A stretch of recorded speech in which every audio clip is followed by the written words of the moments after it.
there was you always see, oh, this guy's mandatory, but they end up fighting someone else, like Maidana and stuff. He wasn't a mandatory, in that weight class with that title he had. But I wanted to get your thoughts on that when it comes to like the big box office fighters. Like, how strict are these sanctioning bodies really? How strict are they with them? Well, it all comes down to business, man. Money talks. I mean, if you can get a world champion, let's use like a Canelo Alvarez.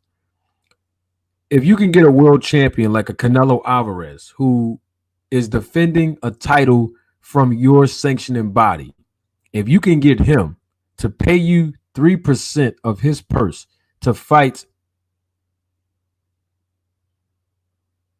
Jamel Charlo, somebody you believe that he's going to beat, right? Somebody who's not even in the weight class of 168 pounds. You know he's going to beat him, and he's fighting and challenging a guy who is not even in a weight class. So he's not even going to be penalized. And you know he's going to win anyway. Like I first said, you can keep the money and the belt in-house at the same time. So why would we enforce you to, as a champion, to fight a more competitive fight in the same weight class when we think you're going to lose? Now, the great thing about that is the reason why I brought up Jamel Charlo is because Jamel Charlo, he's going to make a pretty penny in his purse. And guess what's going to happen to 3% of his purse because he's challenging for the belt? Oh, he's going to have to pay the sanctioning body as well. And this is something that the fans of the sport of boxing do not know. If you were a day one supporter of mine and you're in the chat or you're watching live or the replay is live, you've heard me mention that almost a year ago when I put on the screen the sanctioning body's rules and how the pricing and all of that stuff go. And so the champion and the challenger for most of these sanctioning bodies will have to pay a percentage of their purse. The challenger most of the times is 2% and not 3%. The champion 3%. Some sanctioning bodies may say 3% for the challenger as well. But my point is they're going to receive big money when you have the champion fighting somebody that they know who's going to win, a champion who is fighting someone who can draw a little revenue themselves so that they can take a piece of literally 2% of the challenger's purse. And on top of that, the belt's going to stay in the house after he wins. He meaning like someone like a Canelo.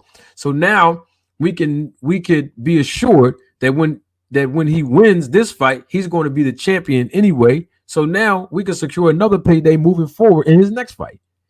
And so that's how it works compared to, let's say, Canelo fighting somebody like an Uber driver. I'm just using that as an example. Or no, you know what? Let me stop saying Uber driver. How about like, let's say Canelo fighting a content creator.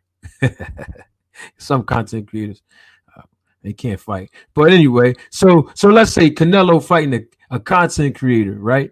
Who may not generate the revenue that a Jamel Charlo can generate. Well, of course, they're going to still take, the 2% or the 3% of the challenger's purse. And I'm referring to like the content creator. But at the same time, it's not going to be as much as, a Jamel Charlo 2 to 3% purse, right? So it's all about the matchup. It's all about business, and it's all about making money and making sure that our champion, stays the champion, especially if they're a big time money generator like a Canelo Alvarez. So that's why when you talked about, sometimes these champions can be pampered. Well, hey, it's business. Money talks. And I got to also say this too, because I think this is as equally as important to illustrate my point. So yes, the fighters will have to pay a percentage of their purse to the sanctioning bodies for the actual fight during the actual fighting date. However, there are other fees associated to getting the fight sanctioned before the fight even occurs. All right. And those fees are not paid by the fighters most of the time. They're paid by the managers and the promoters.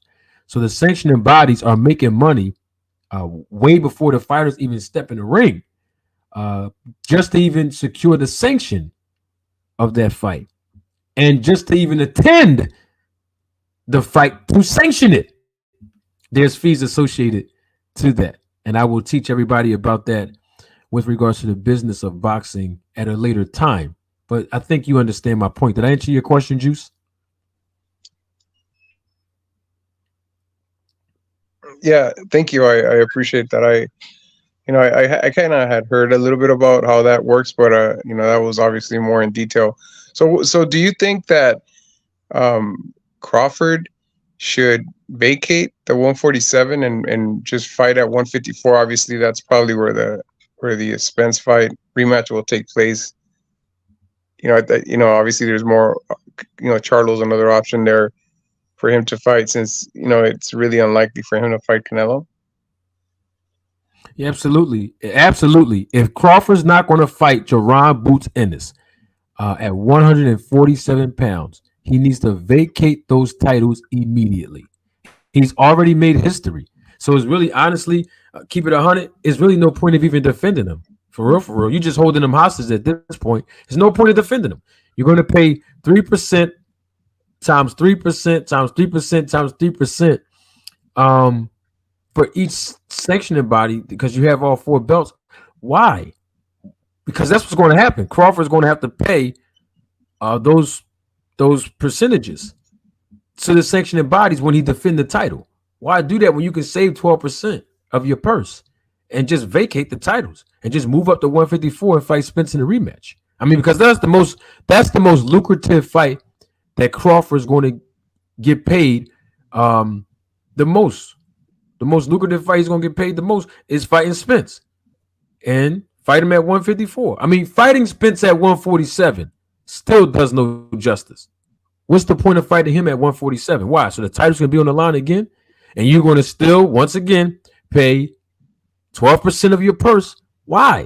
See, I'm in the business to help fighters make money as a manager. So I'm not going to recommend that Crawford defend those titles and spend 12% of his purse for what? He already made history. Now, if you feel like you just want to have one defense on your resume of those titles, then you got to fight Boots Ennis. And if you're not going to fight him, then vacate the titles. Now, going all the way up to fight Canelo, I don't recommend that either. Because, if you just go all the way up there to fight Canelo, a lot of people are going to be suspicious. That's number one. Number two, why wouldn't you give Spence an opportunity to get his get back and get a rematch when he gave you an opportunity to even win the titles in the first place? I mean, these are things that Crawford said out of his mouth in the post-fight press conference. He said himself, his words, not mine, he would not have an issue with fighting in the rematch with Spence at 154 because it was hard for him to make weight as well at 147. So keep your word. Don't contradict yourself like you always be doing. Don't gaslight and play mind games. Go on up there and keep your word. Like Spence kept his word, and like Crawford thanked Spence. Thank you for making this fight happen. Okay, great. Now you return the favor as a good moral stand-up citizen. And go ahead and fight Spence. Go ahead and make another big payday. Whether it's going to be a bigger payday than the first one or not, it don't make no difference. It's going to be a big payday. And then we'll see what happens after that.